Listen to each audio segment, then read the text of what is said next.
à ce que disait Karim, oui, mais c'est vraiment une virgule. C'est pas uniquement la santé psychologique, c'est la santé démocratique dont il s'agit. C'est-à-dire, on a besoin de démocratie. C'est beau, ça. Et, non, mais la culture, c'est aussi la démocratie. C'est-à-dire le lien à l'autre. La vaccination, c'est vrai. Allez-y. La vaccination. Je ne suis pas dans la demi-mesure.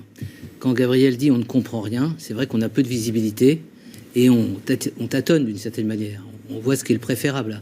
Et on voit aussi l'empêchement pour le gouvernement de faire peut-être ce qu'il a la conviction qu'il faudrait faire, c'est-à-dire confiner. Moi, je suis pour l'ouverture, c'est-à-dire qu'on explore de nouvelles voies. Et je trouve comme un élément intéressant de se dire que la culture va être fondamentale, y compris dans une période de confinement, y compris dans cette période de pré-confinement, parce que qu'on le veuille ou qu'on le veuille pas, même si le confinement n'est pas officialisé, on est déjà confiné psychologiquement. Donc moi, je suis favorable comme citoyen à de l'ouverture, et à de l'ouverture dans la pensée et dans la convivialité. Je pense, et personne ne peut le démentir, qu'on a fait la preuve qu'on était capable de s'approprier un certain nombre de savoirs, pour autant qu'on les partage, et on voit effectivement toutes les ambivalences quand on dit du jour au lendemain, il faut maintenant que les masques dans les écoles soient plutôt en tissu, officiel, etc.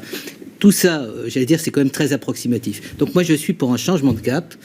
J'accepte tous les discours les plus inquiétants de la part des médecins, qui à juste titre nous inquiète par rapport aux éventualités d'une forme nouvelle, en quelque sorte. Une nouvelle épidémie. Oui, c'est ce qu'ils disent avec le variant. Mais je pense qu'il est indispensable, j'allais dire, il serait insupportable de ne pas explorer des nouvelles voies. Et moi, j'en demande véritablement, j'allais dire, aux décideurs, qu'ils explorent des nouvelles voies. C'est-à-dire qu'ils donnent, on a les moyens, on a une intelligence qui s'est développée dans les musées, dans les commerces. Pour l'instant, tout est refusé. Oui, non, mais il y a eu des volontés pour des tests de salles de concert. Ça marche pas. Qu'on soit bien d'accord. Là, les musées, à Perpignan, il n'a pas le droit. Oui, mais il va le faire. Voilà. Laurence, derrière tout ça, on dit qu'on a une France qui s'effondre. On ne va pas rester comme ça témoin sur les Vous avez tellement raison. On a une France qui est en train de se déliquéfier. Le lien social est en train de se délabrer totalement. Et à un moment donné, de toutes les manières, on ne survivra pas. Et je dis maintenant, il y a des choix. Et les choix doivent être concertés.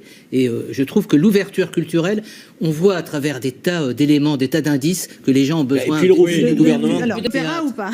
Dans les théâtres, vous avez dans les opéras des études qu'on a fait sur la circulation d'air, etc. Tout à fait. Non, il n'y a pas de conflit d'expertise. Vous avez une autorité dont je comprends qu'elle est maximaliste dans une prudence, mais maintenant il faut aussi privilégier le devenir de notre société. Alors ça a l'air de rien, mais au bout d'un an on l'a appris, et je dirais qu'il faudrait cette intelligence. C'est pour ça qu'il me manque, moi personnellement, en tant que référent politique, la personne qui nous parle de l'accompagnement de la pandémie sur un long cours.